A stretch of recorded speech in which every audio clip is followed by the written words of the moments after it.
Providence. A sermon.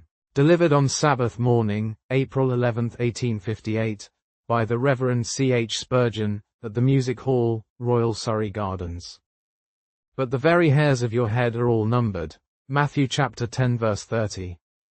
During this week my mind has been much directed to the subject of providence, and you will not wonder when I relate a portion of one day's story. I was engaged to preach last Wednesday at Halifax, where there was a heavy snowstorm. Preparations had been made for a congregation of 8,000 persons, and a huge wooden structure had been erected. I considered that owing to the severe weather, few persons could possibly assemble, and I looked forward to the dreary task of addressing an insignificant handful of people in a vast place. However, when I arrived, I found from 5,000 to 6,000 people gathered together to hear the word, and a more substantial-looking place it has not been my lot to see. It certainly was a huge uncomely building, but, nevertheless, it seemed well adapted to answer the purpose. We met together in the afternoon and worshipped God, and again in the evening, and we separated to our homes, or rather, we were about to separate, and all this while the kind providence of God was watching over us.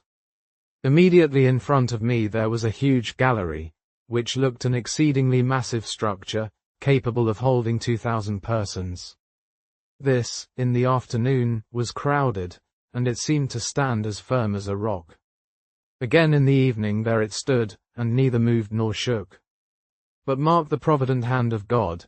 In the evening, when the people were about to retire, and when there was scarcely more than 100 persons there, a huge beam gave way, and down came a portion of the flooring of the gallery with a fearful crash. Several persons were precipitated with the planks, but still the good hand of God watched over us, and only 2 persons were severely injured with broken legs, which it is trusted will be reset without the necessity of amputation. Now, had this happened any earlier, not only must many more have been injured, but there are 1,000 chances to 1, as we say, that a panic must necessarily have ensued similar to that which we still remember, and deplore as having occurred in this place.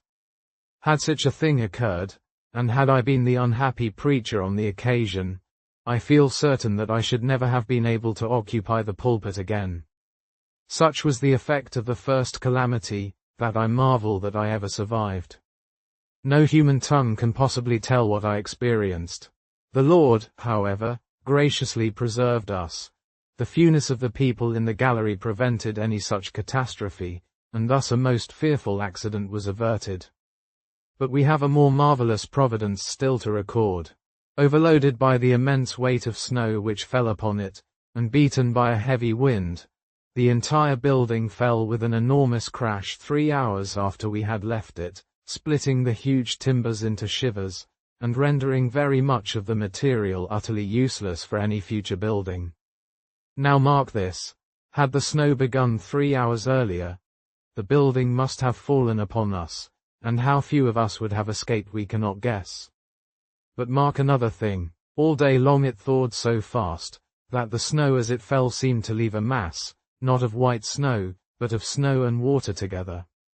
This ran through the roof upon us, to our considerable annoyance, and I was almost ready to complain that we had hard dealing from God's providence.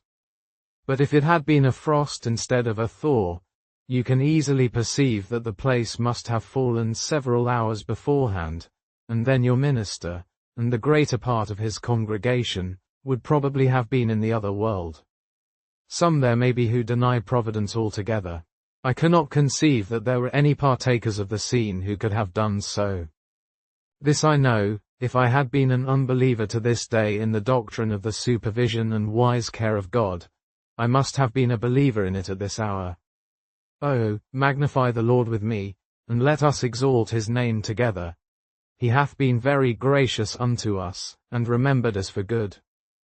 Now, when we look abroad into the world we see, as we think, such abundant proofs that there is a God, that we are apt to treat a man who denies the existence of a God with very little respect or patience. We believe him to be willfully blind, for we see God's name so legible upon the very surface of creation, that we cannot have patience with him if he dares to deny the existence of a Creator. And in the matter of salvation, we have each of us seen in our own salvation such positive marks of the Lord's dealings with us, that we are apt to be somewhat censorious and harsh towards any who propound a doctrine which would teach salvation apart from God. And I think we shall be very apt this morning to think hardly of the man, who, having seen and heard of such a providence as that which I have just related, could fail to see God's hand.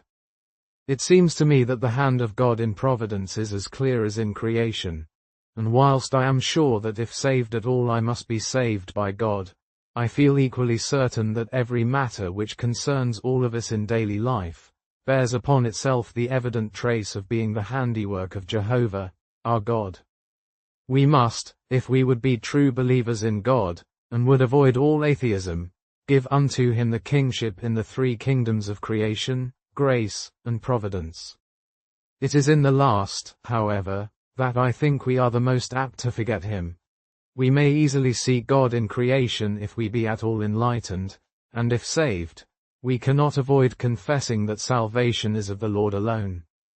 The very way in which we are saved, and the effect of grace in our hearts, always compels us to feel that God is just. But providence is such a checkered thing, and you and I are so prone to misjudge God and to come to rash conclusions concerning his dealings with us, that perhaps this is the greatest stronghold of our natural atheism, a doubt of God's dealings with us in the arrangements of outward affairs. This morning I shall not be able to go deeply into the subject, but very heartily can I enter into it, after being so great a partaker of his wonder-working power. From the text I shall draw 1 or 2 points. First of all, the text says, "The very hairs of our head are all numbered." From this I shall infer the minuteness of providence. Again, inasmuch as it is said of believers that the hairs of their head are all numbered, I shall infer the kind consideration, the generous care, which God exercises over Christians. And then, from the text, and from our Saviour's reason for uttering these words, I shall draw a practical conclusion of what should be the spirit and temper of the men who believe this truth, that the very hairs of their head are all numbered. First, then, our text very clearly teaches us the minuteness of providence. Every man can see providence in great things. It is very seldom that you find any person denying that when an avalanche falls from the summit of the Alps, the terrible hand of God is there. There are very few men who do not feel that God is present in the whirlwind, and in the storm. Most men will acknowledge that the earthquake, the hurricane, the devastation of war, and the ravages of pestilence, come from the hand of God. We find most men very willing to confess that God is God of the hills, but they forget that he is also Lord of the valleys. They will grant that he deals with great masses, but not with individuals, with seas in the bulk, but not with drops. Most men forget, however, that the fact which they believe of providence being in great things involves a providence in the little, for it were an inconsistent belief that the mass were in God's hand, whilst the atom was left to chance. It is indeed a belief that contradicts itself. We must believe all chance or else all God. We must have all ordained and arranged, or else we must have everything left to the wild whirlwind of chance and accident. But I believe that it is in little things that we fail to see God. Therefore, it is to the little things that I call your attention this morning. I believe my text means literally what it says. The very hairs of your head are all numbered. God's wisdom and knowledge are so great, that he even knows the number of the hairs upon our head. His providence descends to the minute particles of dust in the summer gale. He numbers the gnats in the sunshine, and the fishes in the sea. While it certainly doth control the massive orbs that shine in heaven, it doth not blush to deal with the drop that trickleth from the eye. Now, I shall want you to notice how little circumstances of daily life, when we come to put 'em all together, evidently betray their origin. I will take a scripture history, and show how the little events must have been of God, as well as the great results. When Joseph was sent into Egypt by his brethren, in order to provide for them against a day of famine, We all agree with Joseph's declaration, "It was God that sent me hither."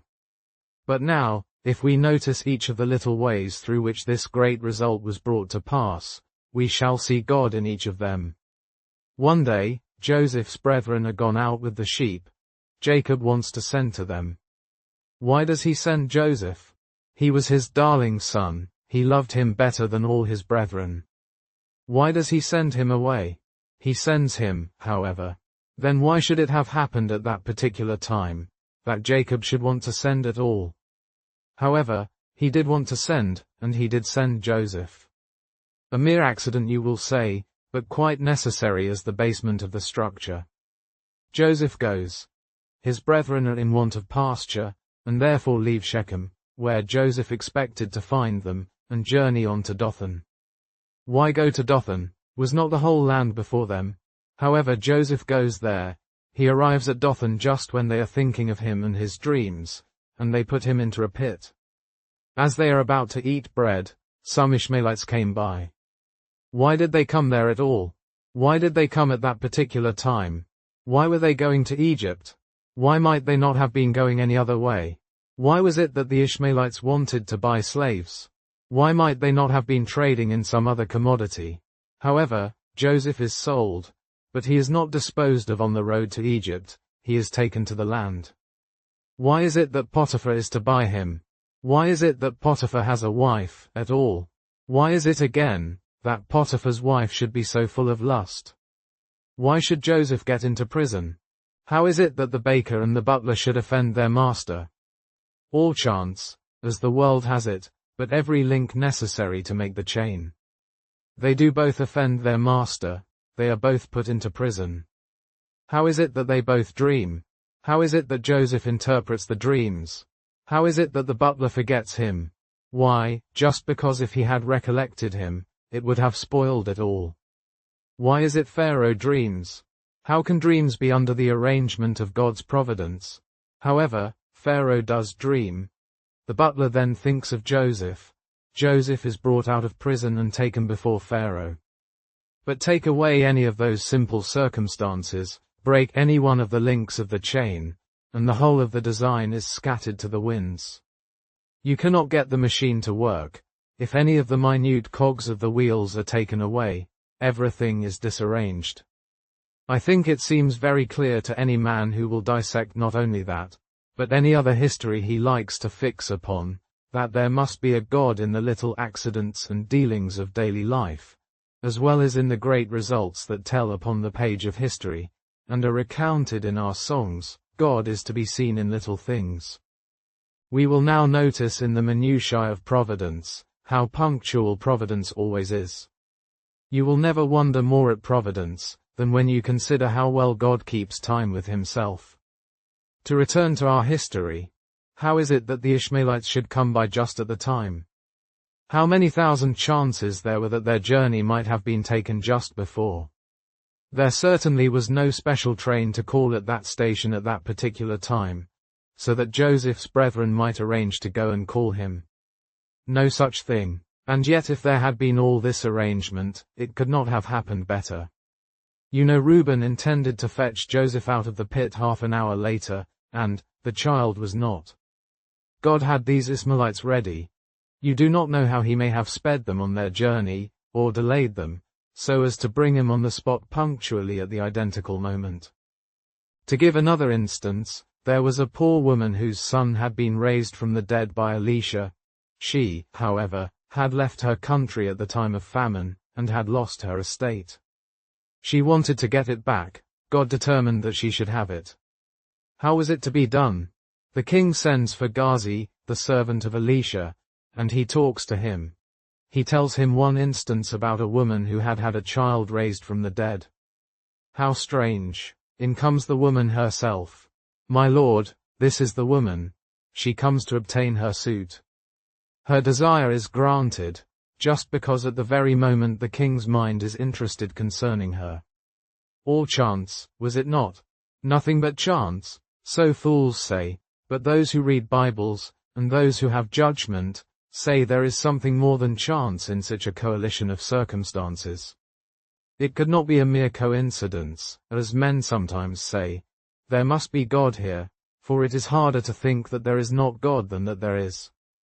And whilst a belief in God may be said by some to involve a great stretch of faith, the putting him out of such things as this would involve an infinitely greater amount of credulity. No, there was God there. There is another instance that I remember in the New Testament history. Paul goes into the temple, and the Jews rush upon him in a moment to kill him. They drag him out of the temple, and the doors are shut against him. They are just in the very act of killing him, and what is to become of poor Paul's life? 5 minutes longer and Paul will be dead, when up comes the chief captain and delivers him.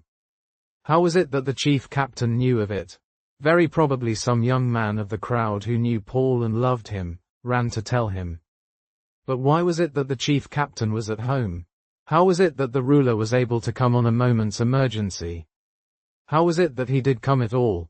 It was only just a Hebrew, a man that was good for nothing, being killed. How was it that he came, and when he came the streets were full? There was a mob about Jerusalem. How did he come to the right street?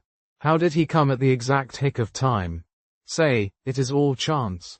I laugh at you, it is providence. If there be anything in the world that is plain to any man that thinks, it is plain that God overrules all mortal things, and manages our mean affairs.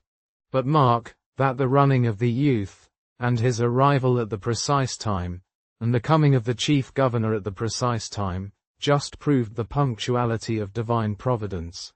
And if God has a design that a thing shall happen at 12, if you have appointed it for 11, it shall not happen till 12. And if he means it to be delayed till 1, it is in vain that you propose any earlier or any later. God's punctuality in providence is always sure, and very often apparent. Nor is it only in the minutes of time that we get an idea of the minuteness of providence, but it is in the use of little things. A sparrow has turned the fate of an empire. You remember the old story of Muhammad flying from his pursuers. He enters a cave, and a sparrow chirps at the entrance, and flies away as the pursuers pass. Oh, say they, there is no fear that Muhammad is there, otherwise the bird would have gone a long while ago, and the impostor's life is saved by a sparrow. We think, perhaps, that God directs the motions of the Leviathan, and guides him in the sea, when he makes the deep to be hoary. Will we please to recollect, that the guidance of a minnow in its tiny pool is as much in the hand of providence as the motion of the great serpent in the depths. You see the birds congregate in the autumn, ready for their flight across the purple sea. They fly hither and thither in strange confusion. The believer in providence holds that the wing of every bird has stamped upon it the place where it shall fly, and fly with never such vagaries of its own wild will. It cannot diverge so much as the millionth part of an inch from its predestinated track. It may whirl about, above, beneath, east, west, north, south, wherever it pleases, still, it is all according to the providential hand of God. And although we see it not, it may be, that if that swallow did not take the precise track which it does take, something a little greater might be effected thereby. And again, something a little greater still might be effected, until at last a great thing would be involved in a little. Blessed is that man who seeth God in trifles. It is there that it is the hardest to see him, but he who believes that God is there, may go from the little providence up to the God of providence. Rest assured, when the fish in the sea take their migration, they have a captain and a leader, as well as the stars, for he who marshals the stars in their courses, and guides the planets in their march, is the master of the fly, and wings the bat, and guides the minnow, and doth not despise the tiniest of his creatures. You say there is predestination in the path of the earth. You believe that in the shining of the sun there is the ordinance of God. There is as much his ordinance in the creeping of an insect or in the glimmering of a glow-worm in the darkness. In nothing is there chance, but in everything there is a God. All things live and move in him, and have their being, nor could they live or move otherwise, nor God hath so ordained them. I hear one say, well, sir, you seem to be a fatalist. No, far from it. There is just this difference between fate and providence. Fate is blind, providence has eyes. Fate is blind, a thing that must be. It is just a bow shot from an arrow, that must fly onward, but hath no target. Not so, providence. Providence is full of eyes. There is a design in everything, and an end to be answered. All things are working together, and working together for good. They are not done because they must be done, but they are done because there is some reason for it. It is not only that the thing is, because it must be, but the thing is, because it is right it should be. God hath not arbitrarily marked out the world's history. He had an eye to the great architecture of perfection, when he marked all the aisles of history, and placed all the pillars of events in the building of time. There is another thing that we have to recollect also, which will strike us perhaps more than the smallness of things. The minuteness of providence may be seen in the fact that even the thoughts of men are under God's hand. Now, thoughts are things which generally escape our attention when we speak of providence. But how much may depend upon a thought? Oftentimes a monarch has had a thought which has cost a nation many a bloody battle. Sometimes a good man has had a thought which has been the means of rescuing multitudes from hell, and bearing thousands safely to heaven. Beyond a doubt, every imagination, every passing thought, every conception, that is only born to die, is under the hand of God. And in turning over the page of history, you will often be struck, when you see how great a thing has been brought about by an idle word. Depend upon it, then, that the will of man, the thought of man, the desire of man, that every purpose of man, is immediately under the hand of God. Take an instance, Jesus Christ is to be born at Bethlehem. His mother is living at Nazareth. He will be born there to a dead certainty. No, not so. Caesar takes a whim into his head. All the world shall be taxed, and he will have all of them go to their own city. What necessity for that? Stupid idea of Caesar's. If he had had a parliament, they would have voted against him. They would have said, "Why make all the people go to their own peculiar city to the census? Take the census where they live, that will be abundantly sufficient." No, says he, it is my will, and Caesar cannot be opposed. Some think Caesar mad. God knows what he means to do with Caesar. Mary, great with child, must take a laborious journey to Bethlehem, and there is her child born in a manger. We should not have had the prophecy fulfilled, that Christ should be born at Bethlehem, and our very faith in the Messiah might have been shaken, if it had not been for that whim of Caesar's. So that even the will of man, the tyranny, the despotism of the tyrant, is in the hand of God, and he turneth it whithersoever he pleaseth, to work his own will. Gathering up all our heads into one short statement, it is our firm belief that he who wings an angel guides a sparrow. We believe that he who supports the dignity of his throne amidst the splendors of heaven maintains it also in the depths of the dark sea. We believe that there is nothing above, beneath, around, which is not according to the determination of his own counsel and will, and while we are not fatalists, we do most truly and sternly hold the doctrine, that God hath decreed all things whatsoever that come to pass, and that he overruleth all these things for his own glory and good, so that with Martin Luther, we can say, he everywhere hath sway, and all things serve his might. His every act pure blessing is, his path unsullied light. The second point is, the kind consideration of God, in taking care of his people. In reading the text, I thought, there is better care taken of me than I can take care of myself. You all take care of yourselves to some extent, but which of you ever took so much care of himself as to count the hairs of his head? But God will not only protect our limbs, but even the excrescence of hair is to be seen after. And how much this excels all the care of our tenderest friends. Look at the mother, how careful she is.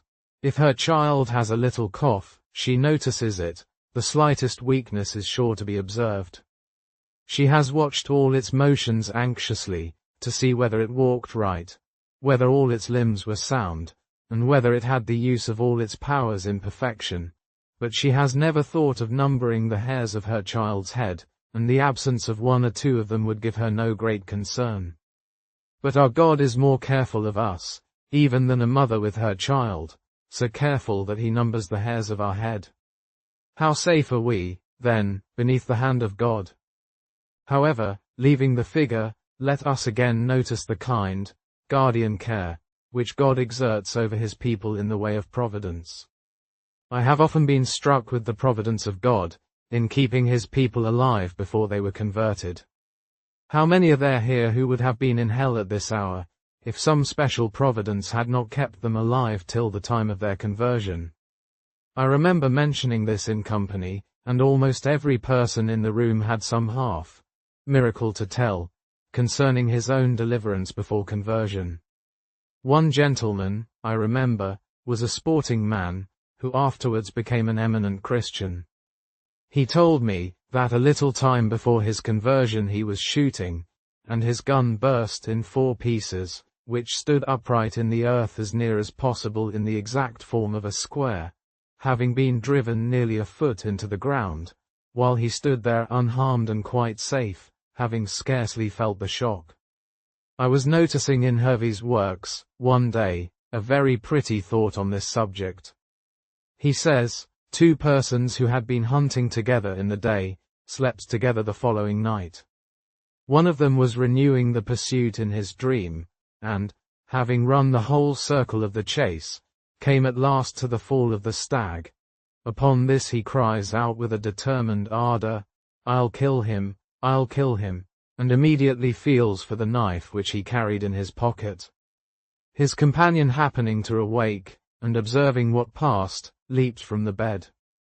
Being secure from danger, and the moon shining in the room, he stood to view the event, when, to his inexpressible surprise, the infatuated sportsman gave several deadly stabs in the very place where a moment before the throat and the life of his friend lay.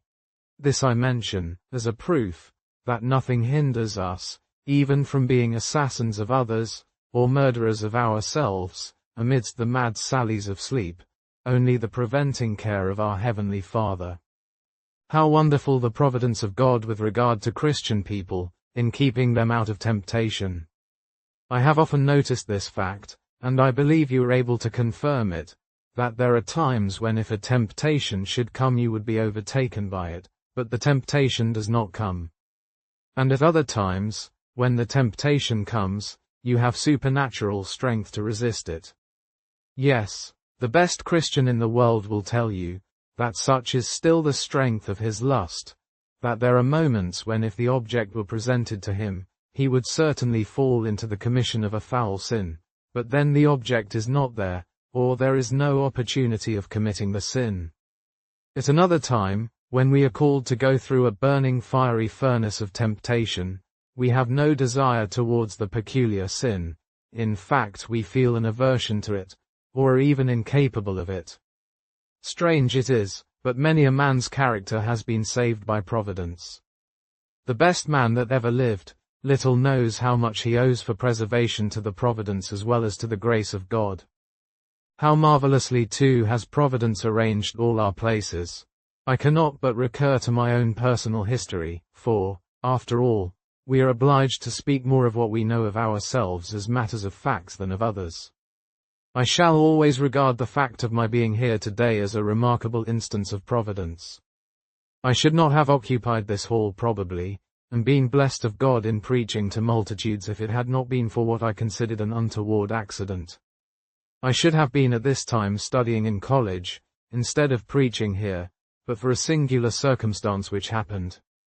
I had agreed to go to college. The tutor had come to see me, and I went to see him at the house of a mutual friend. I was shown by the servant into one drawing room in the house, he was shown into another. He sat and waited for me 2 hours. I sat and waited for him 2 hours. He could wait no longer, and went away thinking I had not treated him well. I went away and thought that he had not treated me well. As I went away this text came into my mind, "Seekest thou great things for thyself? Seek them not." So I wrote to say that I must positively decline. I was happy enough amongst my own country people, and got on very well in preaching, and I did not care to go to college. I have now had 4 years of labor. But, speaking after the manner of men, those who have been saved during that time would not have been saved, by my instrumentality at any rate, if it had not been for the remarkable Providence turning the whole tenor of my thoughts, and putting things into a new track. You have often had strange accidents like that. When you have resolved to do a thing, you could not do it anyhow, it was quite impossible. God turned you another way, and proved that Providence is indeed the master of all human events. And how good, too, has God been in Providence to some of you, in providing your daily bread. It is remarkable how a little poverty makes a person believe in Providence, especially if he is helped through it. If a person has to live from hand to mouth, when day by day the manna falls, he begins to think there is a Providence then. The gentleman who sows his broad acres, reaps his wheat and puts it into his barn, or takes his regular income, gets on so nicely that he can do without Providence. He does not care a bit about it. The rents of his houses all come in, and his money in the 3% is quite safe. What does he want with Providence? But the poor man who has to work at day labor, and sometimes runs very short, and just then happens to meet with somebody who gives him precisely what he wants, he exclaims, "Well, I know there is a Providence. I cannot help believing it. These things could not have come by chance." And now, in conclusion, brethren and sisters, if these things be so, if the hairs of our head are all numbered, and if Providence provides for his people all things necessary for this life, and godliness, and arranges everything with infinite and unerring wisdom, what manner of persons ought we to be? In the first place, we ought to be a bold race of people. What have we to fear? Another man looks up, and if he sees a lightning flash, he trembles at its mysterious power. We believe it has its predestined path. We may stand and contemplate it, although we would not presumptuously expose ourselves to it, yet can we confide in our God in the midst of the storm. We are out at sea, the waves are dashing against the ship, she reels to and fro, other men shake, because they think this is all chance. We, however, see an order in the waves, and hear a music in the winds. It is for us to be peaceful and calm. To other men the tempest is a fearful thing. We believe that the tempest is in the hand of God. Why should we shake? Why should we quiver? In all convulsions of the world, in all temporal distress and danger, it is for us to stand calm and collected, looking boldly on.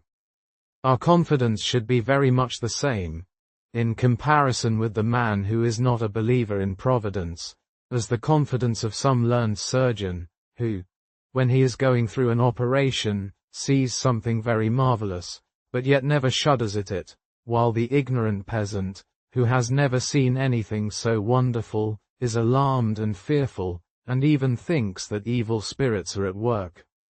We are to say, let others say what they please.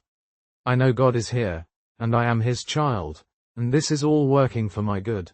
Therefore will not I fear, though the earth be removed, and though the mountains be carried into the midst of the sea. Especially may I address this remark to timid people.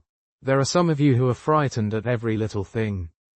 Oh, if you could but believe that God manages all, why, you would not be screaming because your husband is not home when there is a little thunder and lightning, or because there is a mouse in the parlor, or because there is a great tree blown down in the garden. There is no necessity you should believe that your brother-in-law, who has gone to Australia, was wrecked, because there was a storm when he was at sea.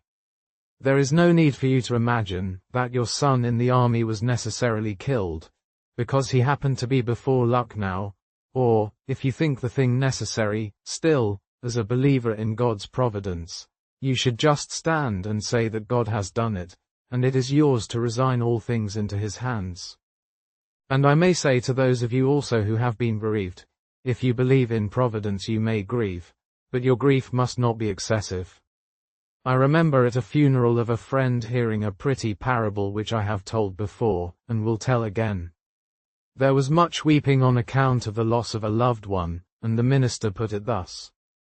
He said, "Suppose you are a gardener employed by another, it is not your garden, but you are called upon to tend it, and you have your wages paid you. You have taken great care with a certain number of roses. You have trained them up, and there they are, blooming in their beauty. You pride yourself upon them. You come one morning into the garden, and you find that the best rose has been taken away. You are angry. You go to your fellow servants, and charge them with having taken the rose. They will declare that they had nothing at all to do with it, and one says, 'I saw the master walking here this morning, I think he took it.' Is the gardener angry then? No, at once he says, 'I am happy that my rose should have been so fair as to attract the attention of the master. It is his own. He hath taken it, let him do what seemeth him good.' It is even so with your friends. They wither not by chance. The grave is not filled by accident. Men die according to God's will. Your child is gone, but the master took it. Your husband is gone, your wife is buried. The master took them. Thank him that he let you have the pleasure of caring for them and tending them while they were here. And thank him that as he gave, he himself has taken away. If others had done it, you would have had cause to be angry, but the Lord has done it. Can you, then, murmur? Will you not say, 'Thee at all times will I bless. Having thee I all possess. How can I bereaved be, since I cannot part with thee?' And pardon me when I say, finally, that I think this doctrine, if fully believed, ought to keep us always in an equable frame of mind. One of the things we most want is, to have our equilibrium always kept up. Sometimes we are elated. If I ever find myself elated, I know what is coming. I know that I shall be depressed in a very few hours. If the balance goes too much up, it is sure to come down again. The happiest state of mind is to be always on the equilibrium. If good things come, thank God for them, but do not set your heart upon them. If good things go, thank God that he has taken them himself, and still bless his name. Bear all. He who feels that everything cometh to pass according to God's will, hath a great mainstay to his soul. He need not be shaken to and fro by every wind that bloweth, for he is fast bound, so that he need not move. This is an anchor cast into the sea. While the other ships are drifting far away, he can ride calmly through. Strive, dear friends, to believe this, and maintain as the consequence of it, that continual calm and peace which renders life so happy. Do not get fearing ills that may come tomorrow. Either they will not come, or else they will bring good with them. If you have evils today, do not multiply them by fearing those of tomorrow. Sufficient unto the day is the evil thereof. Oh, I would to God, that some of you who are full of carking care and anxiety, could be delivered from it by a belief in Providence, and when you once get into that quiet frame, which this doctrine engenders, you will be prepared for those higher exercises of communion and fellowship with Christ, to which distracting care is ever a fearful detriment, if not an entire preventive. But as for you who fear not God, remember, the stones of the field are in league against you. The heavens cry to the earth, and the earth answereth to the heavens, for vengeance upon you on account of your sins. For you there is nothing good, everything is in rebellion against you. Oh, that God might bring you into peace with him, and then you would be at rest with all beside. Seek first the kingdom of God and his righteousness, and all these things shall be added to you. The Lord bless you in this, for Jesus' sake. Amen.